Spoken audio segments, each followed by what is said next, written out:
আসসালামু আলাইকুম, সবাই কেমন আছো? আলহামদুলিল্লাহ, আমিও ভালো আছি। আমাদের গ্রামীণ মানুষদের সকালে ঘুম থেকে উঠে প্রাকৃতিক সৌন্দর্য দেখে মনটা ভরে যায়। আবার বাড়িতে যদি থাকে মেহমানদারি, তাহলে তো আর কোনো কথাই নাই। তারপরই শুরু হয়ে যায় কাজকর্ম। তো আমাদের বাড়িতে মেহমান এসেছে, তাদের জন্য সকালের নাস্তায় রেখেছি ভোভাত আর হলো বাদাম দিয়ে শুটকি দিয়ে ভুনা। সাথে আরও আছে ডিম ভাজা আর হচ্ছে আলু ভর্তা। আবার বাড়ির কেউ কেউ খাচ্ছে কাঁঠাল আর মুড়ি, এটা দিয়েই নাস্তা করছে, যার যেমন পছন্দ আর কি। সকালের নাস্তা শেষ হওয়ার পরপরই শুরু হয়ে গেল দুপুরের রান্নাবান্নার কার্যক্রম। তবে আমাদের গ্রামীণ মানুষরা সব কাজেই একে অপরকে সহযোগিতা করে, আর তাতে করে কাজটাও তাড়াতাড়ি হয়ে যায়।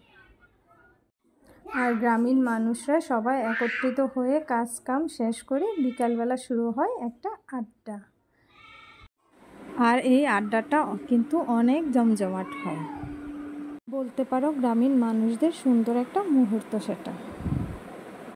আশা করি আমার এই আজকের গ্রামীণ ভিডিওটা দেখে তোমাদের ভালো লাগবে।